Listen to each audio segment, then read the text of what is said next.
దేవుడికి, దెయ్యానికి తేడా తెలియకుండా అంత పెద్ద స్టేజ్ మీద, అంత పెద్ద ఈవెంట్‌లో ఇష్టం వచ్చినట్టు మాట్లాడుతున్నాడని చెప్పి 'రణ్వీర్ సింగ్' గారిని ఈరోజు యావత్ భారతదేశం ప్రశ్నిస్తుందనమాట. ఎందుకు అలా మాట్లాడావని. ఆయన మీద హిందూ సంఘాలు, కొంతమంది హిందువులు కూడా కేసు కూడా నమోదు చేశారు క్షమాపణ చెప్పాలని. మ్యాటర్ ఏంటంటే ఈ మధ్య జరిగిన ఈవెంట్‌లో చాలామంది స్టార్స్ అయితే పాల్గొన్నారు. లైక్ సూపర్ స్టార్ రజనీకాంత్ గారు కానీ, డిఫరెంట్ అంటే ఇండస్ట్రీస్ నుంచి అనమాట. ఇక్కడ మనకి కన్నడ మన రిషబ్ శెట్టి గారు, బాలీవుడ్ నుంచి 'రణ్వీర్ సింగ్' గారు చాలామంది వచ్చారు.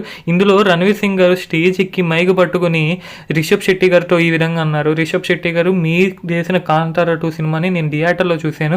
నాకు చాలా నచ్చింది మీ పర్ఫార్మెన్స్. ఎస్పెషల్లీ ఎప్పుడైతే మీ శరీరంలోకి ఫీమేల్ గోస్ట్ ఎంటర్ అవుతుందో అప్పుడు మీ పర్ఫార్మెన్స్ ఇంకా నాకు చాలా బాగా నచ్చిందని అయితే అన్నారనమాట. అసలు ఫీమేల్ గోస్ట్ ఏంటి?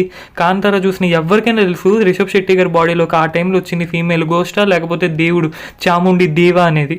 ఆ మాత్రం దయ్యానికి, దేవుడికి తేడా తెలియకుండానే ఆయన సినిమా మొత్తం చూసి ఈరోజు ఇంత పెద్ద స్టేజ్ మీద మీ శరీరంలోకి ఫీమేల్ గోస్ట్ వచ్చినప్పుడు మీరు చేసిన పర్ఫార్మెన్స్ ఇష్టం అని చెప్పి ఎవరైనా చెప్తారా? అసలు దేవుడికి, దయ్యానికి తేడా తెలియకుండానే ఆయన 'కాంతారా 2' అంతా చూసారా 'రణ్వీర్ సింగ్' గారు అని అయితే చాలామంది ప్రశ్నిస్తున్నారు. అండ్ అదేవిధంగా దీంతో ఆగలేదు ఆయన.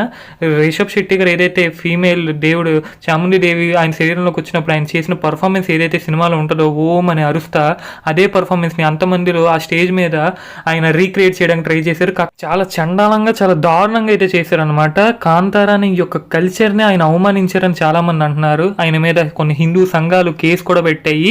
అండ్ ఓవరాల్గా భారతదేశ వ్యాప్తంగా చాలామంది హిందువులు ఈ విషయంపై స్పందిస్తున్నారు, చాలా బాధపడుతున్నారు అనమాట. ఆ విధంగా ఆయన అవమానించేలాగా చేయడం అంత పెద్ద స్టేజ్ మీద ఎవ్వరికీ నచ్చలేదు.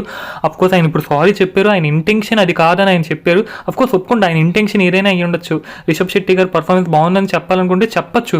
కాకపోతే ఈ విధంగా ఒక ఐకానిక్ సీన్ రీక్రియేట్ చేయడం, అదేవిధంగా ఫీమేల్ గోస్ట్ అని అన్న ఈ మాటలు అయితే చాలా తప్పు అనమాట. ఇప్పుడు ఈ మాటల మీద ఆయన చాలా కాంట్రవర్సీ ఫేస్ చేస్తున్నారు. దీనిపై మీ అభిప్రాయాన్ని కామెంట్ చేయండి.